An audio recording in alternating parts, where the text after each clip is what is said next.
Good morning, my fellow yoga travelers. I'm mighty glad to be alive today, and I hope that you are too, as we continue to live, laugh, love, learn, linger, live the life we love. It's Monday, so it's poem day. Continue this through the month of June, and we'll see if we'll have a different format. This is called When You Thought I Wasn't Looking. This is not just for parents to remember about their kids, but for you to remember as a kid, what did you do when your parents didn't notice what was going on? When you thought I wasn't looking, I saw you hang my first painting on the refrigerator, and I wanted to paint another.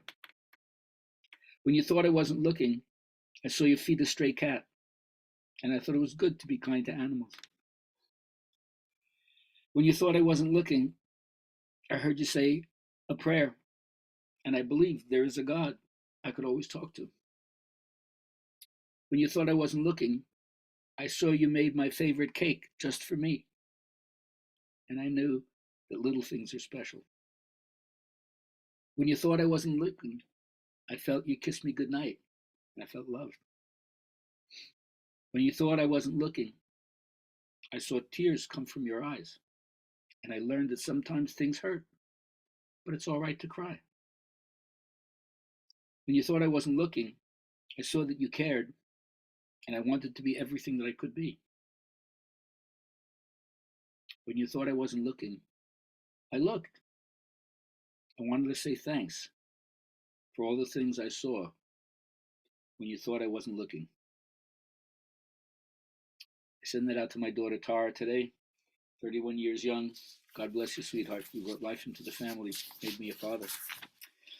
All right, today and throughout the week, I'll be talking about the teachings of Clarissa Pinkola Estes, a Jungian psychologist and cantadora, storyteller, keeper of the old traditions. She's been very influential for me, and I tell every human being, and certainly everyone who relates to themselves as a woman, to read her stories and find out that they're initiation tales for young girls, maidens, mothers, warrior women, and crones as you age. So the first suggestion that she would say is just relax, just sit here by the fireside with me, and let's tell some stories.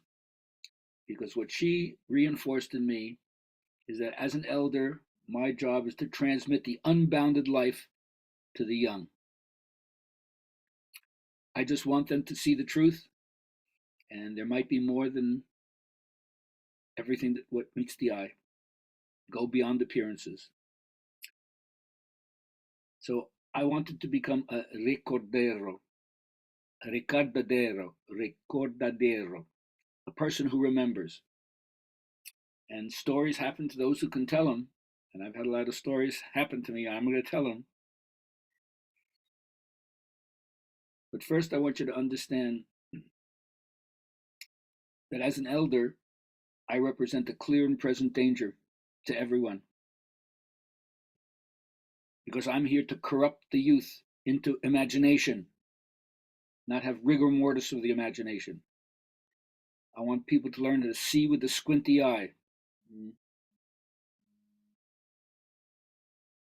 Look for the underlying motives.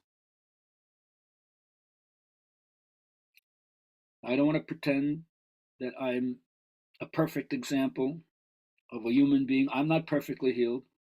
I've had a lot of run ins in my life, but I still have some skin in the game. Yes, things have been taken from me.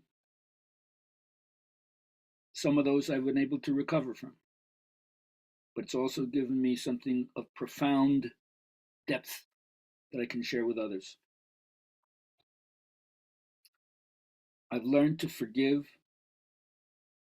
cancel all my debts. I don't want anyone thinking they owe me anything. I don't want any recompense. I've tried to heal my wounds as far as I can and let go of the rest because I realize I've suffered enough. The expiration date on some of those old wounds is long overdue. Time for me to let them go. And instead, I'm going to focus where there's beauty, where there's goodness, where there's compassion. And this is the part of oneself that tunes into what she would call the medial woman, la que sabe, she who knows, or no que sabe, she who doesn't know. And what she's going to teach you is number one, you're born gifted, and therefore you'll never live an ordinary life. Number two, you're a one of a kind eccentricity. The mold was broken when you came in. No one before you or after you or now is like you in any way. So once you get over the delusion of normalcy, you're a square peg that won't fit into a round hole. Don't contain yourself in a tiny, narrow, and orderly way, but accept the fact that we have jagged, broken edges, threads hanging out all over.